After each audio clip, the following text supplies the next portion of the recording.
4 का एक राज्य बना हुआ, उस राज्य का नाम क्या है? मत्स्य संघ। क्या है? मत्स्य। 10 का एक राज्य बना, उस राज्य का नाम है संयुक्त राजस्थान। क्या नाम है भाई? 9 राजस्थान संघ वाली एक मेवाड़ कितनी होगी? 10। मतलब कितनी रियासतें मिल गई? 14। 14 रियासतें पर 2 अलग अलग राज्यों में। एक राज्य का नाम है मत्स्य संघ, एक राज्य का नाम है संयुक्त राजस्थान। पीछे कितनी बच गई? 5। कितनी बच गई? 14 मिल गई थी, पीछे कितनी बची? 5। 3 मगरमच्छ है, जयपुर, जोधपुर, बीकानेर। 2 सिरोही है, सिरोही को कहां मिलाना है? बॉम्बे। जैसलमेर भारत सरकार के पास है, वो किधर मिलाना है आपको? जोधपुर, क्योंकि और आपके पास कोई चांस है नहीं। अब यहां तक सब कुछ ठीक चल रहा था। इन बिटवीन पाकिस्तान हमले करने शुरू कर देता है। पाकिस्तान, भारत पाकिस्तान 2 देश कब बने? 47 में। 47 में 2 देश बने। उसके बाद पाकिस्तान ने 3 हमले किए। पाकिस्तान ने बनते एक हमला किया बलूचिस्तान पर। कहां पर किया? पाकिस्तान का एक राज्य है, उस राज्य का नाम क्या है? अब तो पाकिस्तान का एक प्रांत है, पाकिस्तान का एक स्टेट है, उस स्टेट का नाम क्या है? बलूचिस्तान। ये बलूचिस्तान पाकिस्तान में नहीं था, अंग्रेजों ने इसको अलग छोड़ा था। लेकिन पाकिस्तान हमला करता है, हमला करके इस पे कब्जा कर लेता है। तो बलूचिस्तान पाकिस्तान का कब्जा किया हुआ है। इसलिए आज दिन तक बलूचिस्तान वालों की मांग है कि हमें पाकिस्तान से अलग होना है, हम पाकिस्तान के साथ रहेंगे नहीं। इसलिए बलूचिस्तान वाले तब से अपना फ्रीडम मूवमेंट चला रहे हैं कि हमें पाकिस्तान से अलग होना है। और भारत तन मन धन से बलूचिस्तान का सहयोग करता है। भारत किसके साथ है? किसके साथ है?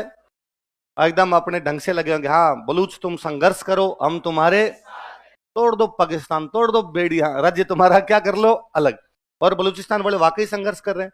उनकी पूरी सरकार अलग बनाते हैं। वो कहते हैं हमारा राष्ट्रपति अलग, प्रधानमंत्री अलग, गृह मंत्री अलग, विदेश मंत्री अलग, हमारी आर्मी अलग। और उनकी जो आर्मी है वो पाकिस्तान की आर्मी से लड़ती रहती है। हालांकि उनकी इतनी पार नहीं पड़ती, पाकिस्तान की आर्मी बड़ी है, उनकी आर्मी छोटी है। और उनकी जो सरकार बनती है, जो राष्ट्रपति प्रधानमंत्री, ये बैठे रहते हैं स्वीडन। कहां पे रहते हैं? मतलब बलूचिस्तान का जो राष्ट्रपति बनता है बलूचिस्तान में नहीं रहता, कहां रहता है? स्वीडन। क्योंकि यदि वो बलूचिस्तान आए तब तो पाकिस्तान वाले पकड़ के फांसी लगा दे। तो वो कहता है मैं कहां पर बैठा हुआ हूं? स्वीडन। पर अब मैं यहां बैठा बैठा दुनिया के बाकी देशों से बात कर रहा हूं। आज नहीं तो एक दिन आगे पक्का कभी ना कभी हम बलूचिस्तान को आजाद करवा लेंगे। और जिस दिन बलूचिस्तान को आजाद करवाएंगे, मैं स्वीडन से जाकर राष्ट्रपति की कुर्सी पे बैठ जाऊंगा। तब तक यहां बैठा बैठा मैं बातचीत करता रहता हूं। और बलूचिस्तान वाले लड़ रहे हैं, हम उनके साथ खड़े। इवन 2015 में तो मोदी जी 15 अगस्त का लाल किले से भाषण दे रहे थे। लाल किले से भाषण देता है प्रधानमंत्री, और मोदी जी ने कह दिया कि भाइयों और बहनों, आज 15 अगस्त के दिन मैं समस्त भारतवासियों को और समस्त बलूचिस्तान वासियों को आजादी की शुभकामनाएं देता हूं। पाकिस्तान वालों ने हाथों हाथ ऑब्जेक्शन किया। उन्होंने कहा भारत को 2 शुभकामना, बलूचिस्तान को किस बात की दे रहे हो तुम? हमने कहा सॉरी सॉरी हो गया, ऐसे मिस्टेक हो गई हमसे।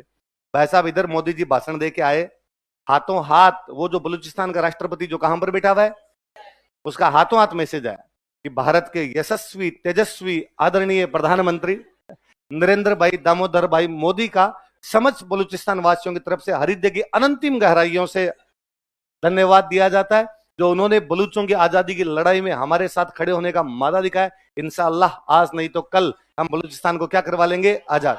हमने कहा आमीन। ऐसा ही हो, हम भी चाहते हैं कि बलूचिस्तान किसी का गुलाम ना रहे, बलूचिस्तान क्या हो जाए। और तब से भाई साहब बलूचिस्तान लगा हुआ है। अभी साल भर पहले पाकिस्तान की आर्मी का एक जहाज बलूचिस्तान के ऊपर से जा रहा था। उसमें पाकिस्तान की आर्मी के 12 कमांडर बैठे थे। कितने कमांडर? बलूचों ने नीचे से एक मिसाइल लगाई, ऊपर ही रख दिया। 12 को नीचे आने लगभग 6 महीने पहले बलूचों की एक लड़की, शायद फिजिक्स की प्रोफेसर थी, वो एकदम बॉम्ब वॉम्ब बांधती है, कराची के पुलिस थाने के अंदर घुसती है, धमाक, पूरा पूरा पुलिस थाना उड़ा गई थी, सुसाइड बॉम्बर बन के हो। तो बलूचिस्तान वाले भयंकर ढंग से लगे हुए। और पक्का मेरा पूरा विश्वास है कि मैं मरने से पहले पहले बलूचिस्तान को तो आजाद देख लूंगा।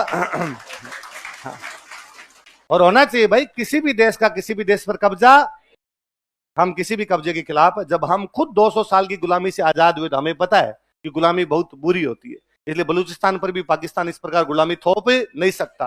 बलूचों को आजाद होने का पूरा पूरा अधिकार है, और बलूच होंगे। ऐसे कैसे पाकिस्तान में एक प्रांत है सिंध, कौन सा है? वो भी कह रहे हैं आजादी चाहिए, हम उनके भी साथ खड़े हैं। ऐसे कैसे पाकिस्तान का एक प्रांत हो रहा है उत्तर पश्चिम सीमा प्रांत, कौन सा है? नॉर्थ वेस्ट फ्रंटियर प्रोविंस, वो तो लगभग लगभग आजाद से हो रखे हैं। और हम उनके भी साथ खड़ेंगे, पूरी जंजीरें तोड़ दो, तुम्हें कोई गुलामी मानने की आजादी नहीं। कुल मिला के पाकिस्तान के पास एक ही बचेगा, पंजाब। क्या बचेगा? 4 ही प्रांत है उनके। एक प्रांत उनका था बंगाल, वो हमने 71 में कर दिया। तो बंगाल भी तो हमारा ही क्या हो भाई साहब। तो एक प्रांत 71 में हमने आजाद किया। हमने कहा नहीं, तुम्हें गुलाम रहने की कोई आवश्यकता नहीं है। हमने एक देश बनाया बांग्लादेश, कौन सा बनाया? अब अगला नंबर किसका है?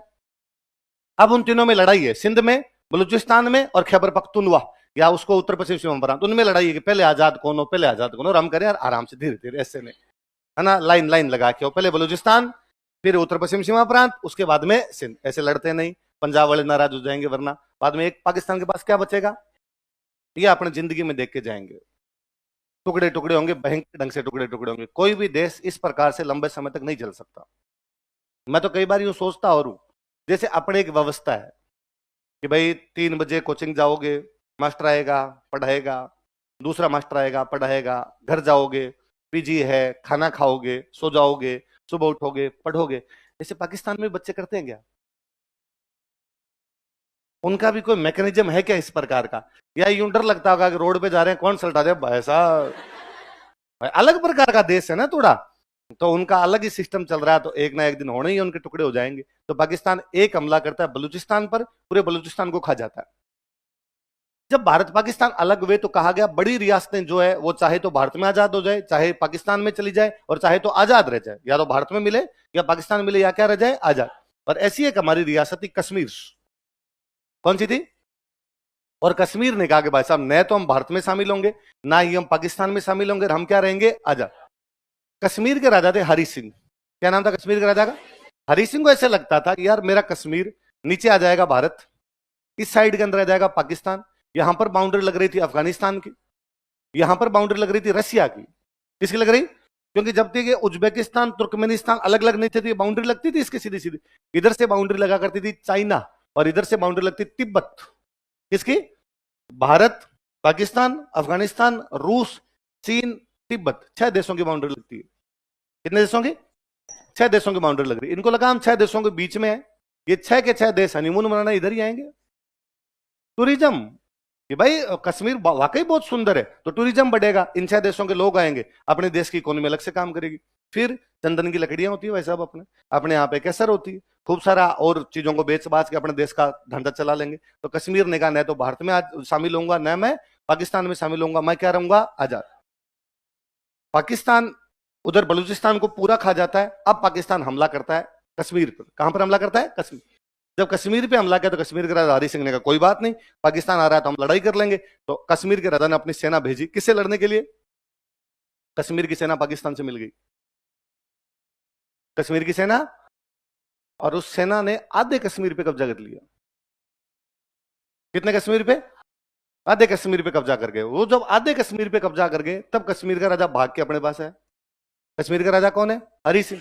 नेहरू जी के पास है, और उसने नेहरू जी को आका, नेहरू जी हमारे आधे कश्मीर पे कब्जा कर लिया, पाकिस्तान की आर्मी उधर से बढ़ती आ रही है, हमारी आर्मी भी उनके साथ मिल गई, हमारी अकेले पार नहीं पड़ रही, आप हमारे पड़ोसी देश हो, आप हमारा साथ दो। नेहरू जी ने कहा भाई कौन पड़ोसी? तुम्हारा अलग देश, हमारा अलग देश, हम तीसरे के पचड़े में क्यों पड़े? बेगानी शादी में अब्दुल्ला दीवाना, हमारा क्या लेना देना? लड़ाई तुम्हारी और पाकिस्तान की है। यदि तुम भारत में विलय कर दो, भारत में शामिल हो जाओ, तो हम तुम्हें सहायता दे सकते हैं। हरि सिंह का कागज लाओ, फटाफट कागज लाओ। और हरि सिंह ने साइन किया कि कश्मीर का विलय किसमें करता हूं। तो यदि कश्मीर का राजा हरि सिंह विलय कर रहा है तो पूरे कश्मीर का कर रहा है, आधे का? पूरे का। भाई वो तो पूरे का राजा पूरे कर रहा है, लेकिन उसके आधे पे कब्जा किसने कर लिया? पाकिस्तान। तो अब भारत की ड्यूटी है कि पूरा कश्मीर आजाद करवाए, पूरे कश्मीर को किसमें मिला ले? भारत के अंदर। नेहरू जी ने अपनी सेना भेजी, अपनी सेना गई, और अपनी सेना जाके उधर से पाकिस्तान की सेना आ रही थी, वो जहां तक पहुंची थी वहीं रोक दिया, बस यहीं पे रुक जाओ, इससे आगे हम बढ़ने नहीं देंगे। अपनी आर्मी भारी पड़ी, वो जहां तक आए थे वहीं तक उनका कब्जा हुआ, वहां से वो वापस चले गए। अब बस हमने गलती इतनी सी की कि वो यहां तक पहुंचे थे, उनको यहां पर हमने रोक दिया। हम उस दिन थोड़ा सा और करते, और जो यहां तक पहुंचे थे ये खाली करवा लेते। भागो रे, हमारा घर है, हमारे घर पे गुंडे कब्जे कैसे कर सकते हैं? तुम्हें निकलना चाहिए। पर तब हम नए नए आजाद हुए थे, नई नई नीतियां थी, कई बार इस प्रकार की बातें होती है, और हमें लगा कि यार यूएनओ जो है वो बहुत अच्छी संस्था है। कौन सी? मैंने परसों पढ़ने के लिए कहा था आपको, यूएनओ। और हमें लगा कि दुनिया के झगड़े सुलझाने वाला कौन है? यूएनओ। तो क्यों ना अपने किसके पास चले? यूएनओ।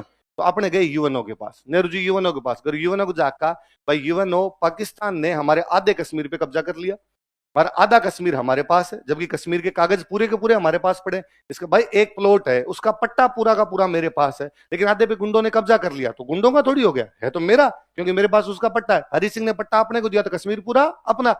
यूएनओ उनका ठीक है, दिलवाते हैं। तो एक काम करते हैं कि यहाँ जो लोग रह रहे हैं, यहाँ जो लोग रह रहे हैं इनसे पूछते हैं कि क्या ये भारत में शामिल होना चाहते हैं या क्या ये पाकिस्तान में शामिल होना चाहते हैं। लोगों की जैसी इच्छा होगी वैसा कर देंगे। जनमत संग्रह क्या करवाते हैं? रेफरेंडम।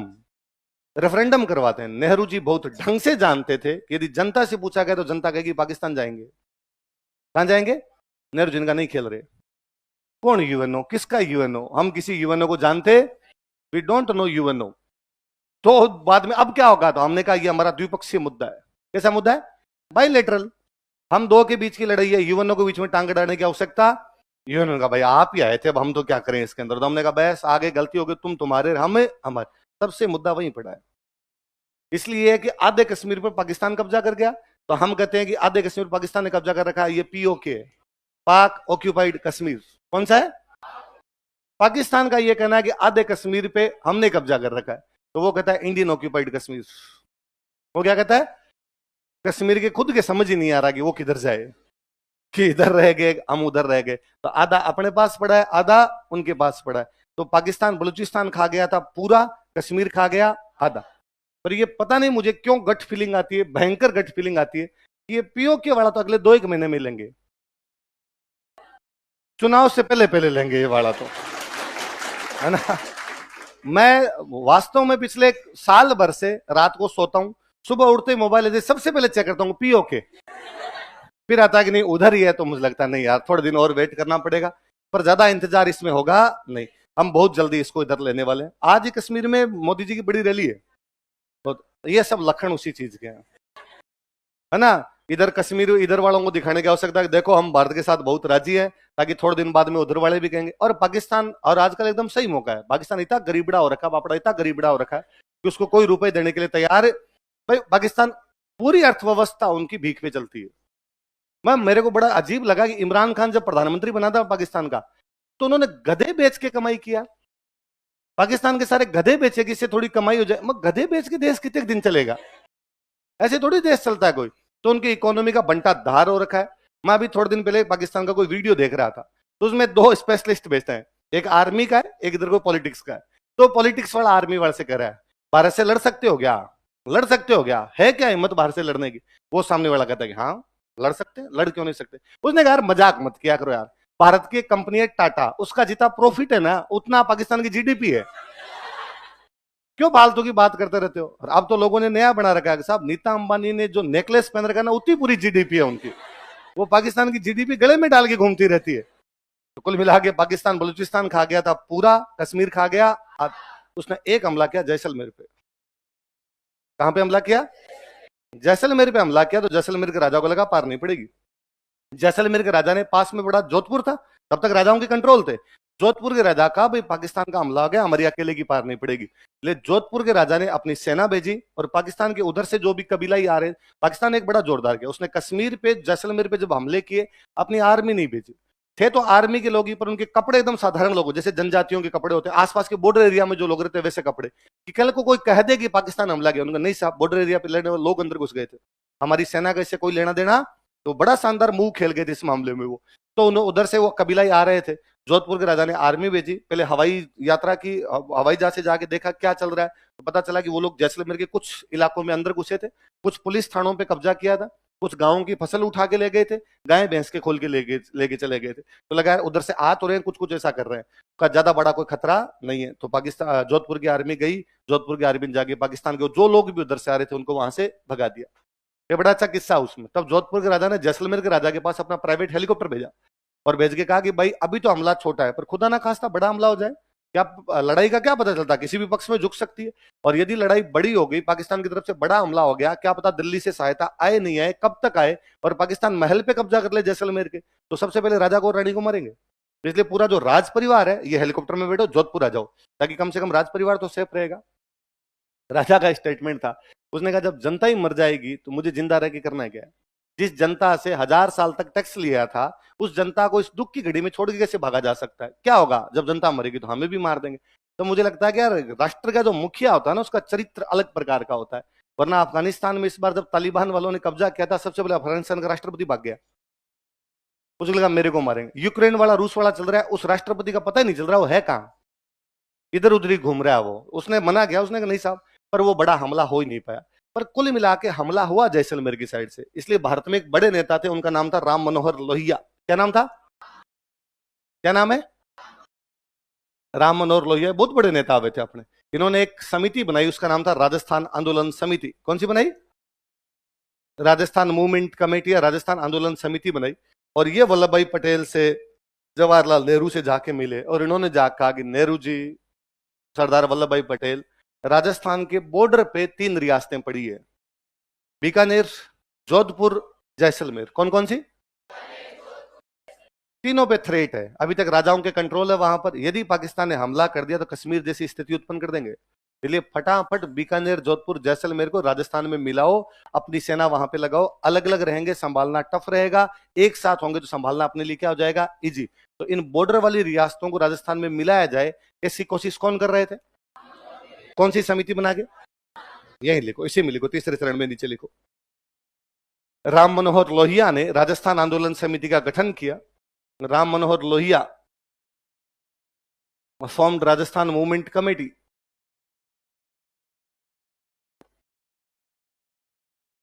राम मनोहर लोहिया ने राजस्थान आंदोलन समिति का गठन किया। Ram Manohar Lohia formed Rajasthan movement committee.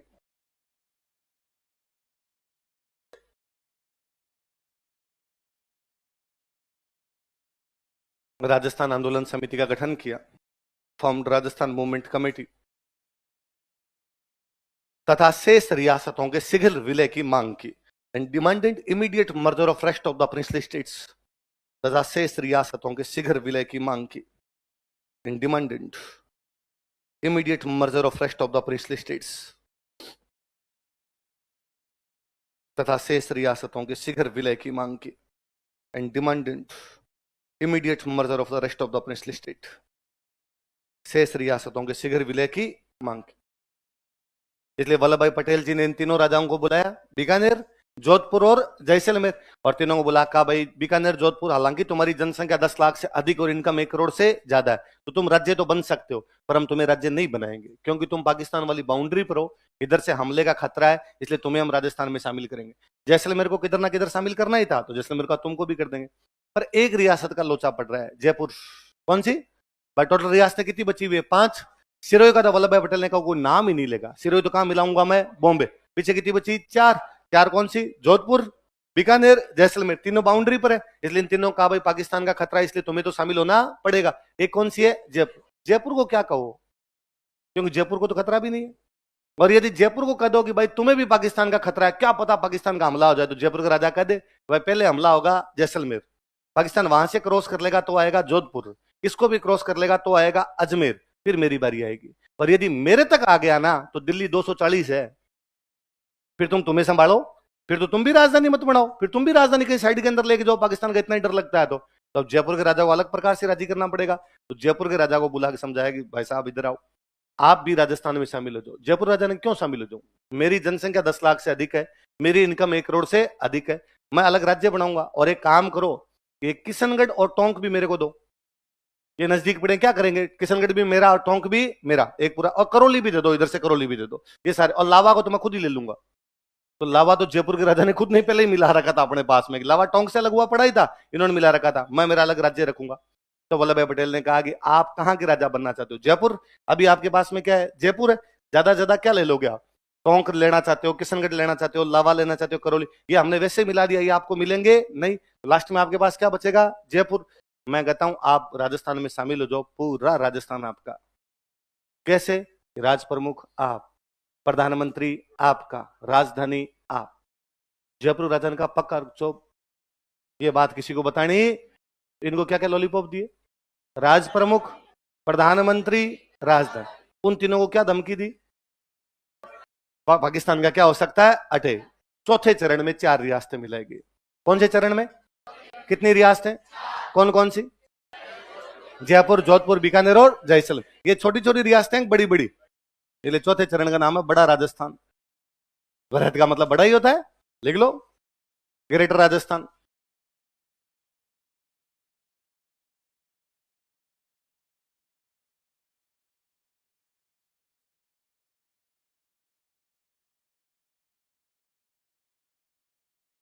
तीसरे चरण का नाम क्या था बताओ? United states of Rajasthan. और यूनाइटेड ऑफ स्टेट्स राजस्थान में 4 रियासतें जोड़ दो।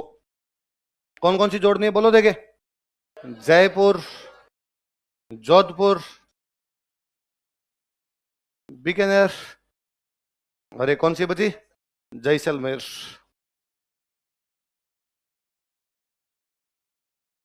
मिला दो भाई।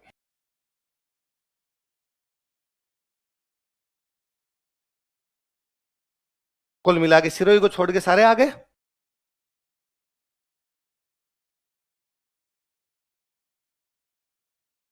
तो चौथे चरण में कितनी रियासतें? 4 बड़ी बड़ी रियासतें, इसलिए नाम क्या हो गया? वृहत राजस्थान। भाई पूरा राजस्थान बन गया बड़ा राजस्थान, ग्रेटर राजस्थान। वो 4 बड़ी बड़ी रियासतें कौन सी? जयपुर, जोधपुर, बीकानेर, जैसलमेर। इन सबको चारों को किसमें मिला दिया गया? संयुक्त राजस्थान। किसमें मिला दिया गया? संयुक्त। उतार लिया। अब सुनो देखो बात। अब बात है साहब उद्घाटन कहां करेंगे? आप जब साहब जयपुर शामिल हो रहा तो उद्घाटन कहां करेंगे? जयपुर का। कौन करेगा? अब पूरा राजस्थान ही बन रहा है, सिरोही को छोड़ के सारी शामिल हो रही है। सिरोही को वैसे ही कहां मिलाना आपको? बॉम्बे। तो ये राजस्थान बनाने वाला बंदा कौन है? वल्लभ भाई पटेल। तो पटेल जी ने कहा भाई एक फीता तो मैं काटूंगा। तो वृहत राजस्थान का फीता काटने के लिए कौन है? वल्लभ भाई पटेल। कहा भाई कब करके जाओगे? तो वल्लभ भाई पटेल ने कहा भाई आप बता दो, राजस्थान वाले जब कहोगे तब कर देंगे। हमने कहा साहब नए साल को। कब करना है? कब करना है? वल्लभ भाई पटेल ने कहा भाई बताओ तुम्हारा नया साल कब आता है? हमारे कहा हमने नया साल आता है हमारा चैत्र शुक्ल एकम। कब आता है? चैत्र शुक्ल एकम। कौन सा कैलेंडर? विक्रमी कैलेंडर। कौन सा कैलेंडर? कौन सा नया साल लग रहा है अभी तुम्हारे का? 2006। कौन सा लग रहा है? तो उद्घाटन कब किया गया बताओ? चैत्र शुक्ल एकम विक्रमी संवत 2000। किसने किया? कहां किया? उतारो एक बार ऐसे कैसे, फिर मैं और समझाता हूं थोड़ी बातें।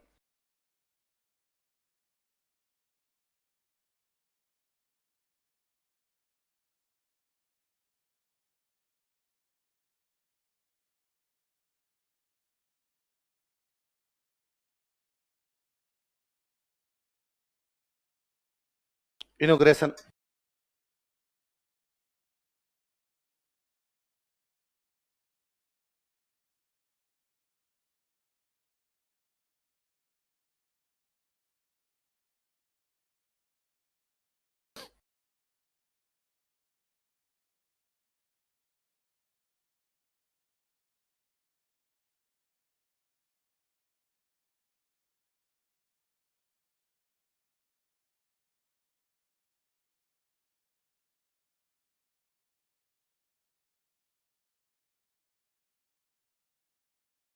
कहां किया गया उद्घाटन बताओ? जयपुर। किसके द्वारा किया गया? कब किया गया? चैत्र शुक्ल एकम विक्रमी संवत 2006। बोलो पूरा बोलो। चैत्र शुक्ल एकम विक्रमी संवत 2000। सुनना, जिनको नहीं पता इस कैलेंडर के बारे में थोड़ा सुनना, जिनको पता है वो भी सुनना। एक नाम लिखा है मैंने, क्या लिखा है? इसमें एक शब्द है संवत। संवत का मतलब होता है सन। क्या मतलब होता है? ईयर।